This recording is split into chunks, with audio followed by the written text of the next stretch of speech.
Hi, welcome back to Live and Breathe Horses. Today I'm here with my little baby Galileo and we're going to talk about stress.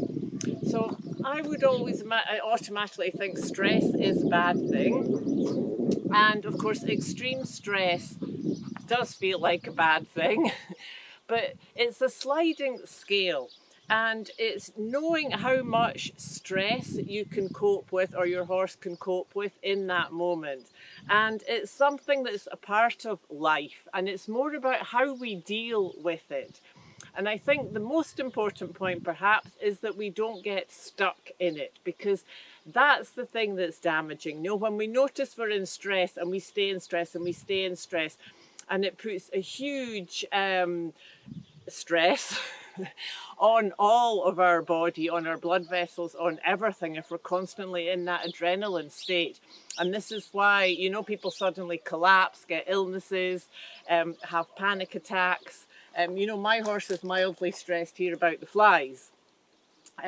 So, you know, I'm going to put a mask on him after.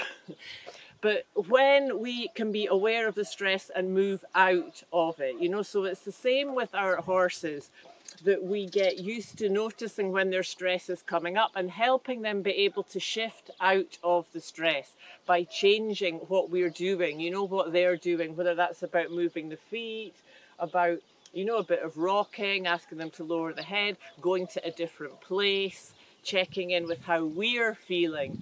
And for me, the number one tool, of course, is the breath. You know, it's the most simple thing that's so often the most effective. And as you know, that's my favourite tool for everything, the power of the breath. But really, feeling that breath, you know, I always say to people, wiggle your toes, feel your feet, feel your centre, be aware of the movement of the breath. And moving the body is the other good tool, you know, so if you can breathe and bounce and move, and that can really release and just flick a switch of how we feel. Because of course when our horse gets stressed, you know, this big huge animal, all that power, that's very easy for us to take that stress on and become stressed, and then the whole thing escalates. And then we're both stuck in stress, and then we're really in trouble.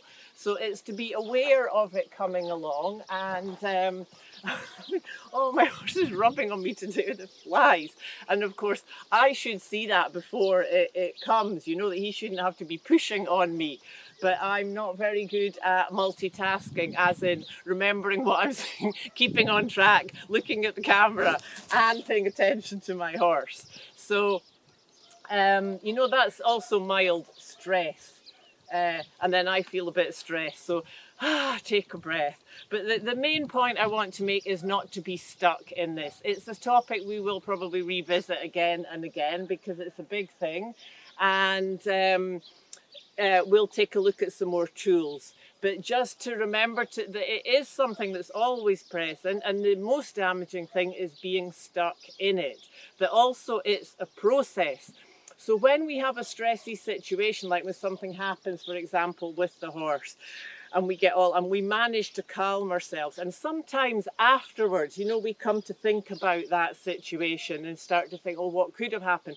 And that feeling can come back up. So the feelings of stress definitely stays trapped in our body, and that is what we need to practice releasing, so we don't get accumulated build up of that, and then we get triggered by much smaller stresses. So however we can do that, you know, physical exercise and movement is always the best, whatever thing it is you enjoy, whether that's dancing, you know, martial arts is very good for releasing built up stress. And any bing, really. There's somebody coming now. So anyway, that was the thing today, was really that not thinking of stress as a bad thing. It's getting stuck in it that's the damaging thing. And finding a way that suits you to be able to release that emotion and that stress. And that'll be so helpful to your horse. You know, the first thing is being aware of it, acknowledging it, accepting it, and then working around ways by trying out, by not being afraid of failing and making mistakes, of what works for you and what works for your horse, and each different horse, and of course yourself and the horse, different horse on different days. Always remembering to work with what you have on that moment, and learning to notice in each horse the signs of stress before it builds up and gets too much for either of you to handle. So let's not get stuck in it anyway. Keep moving, keep moving. Thank you for listening for me today, and I look forward to see you next time.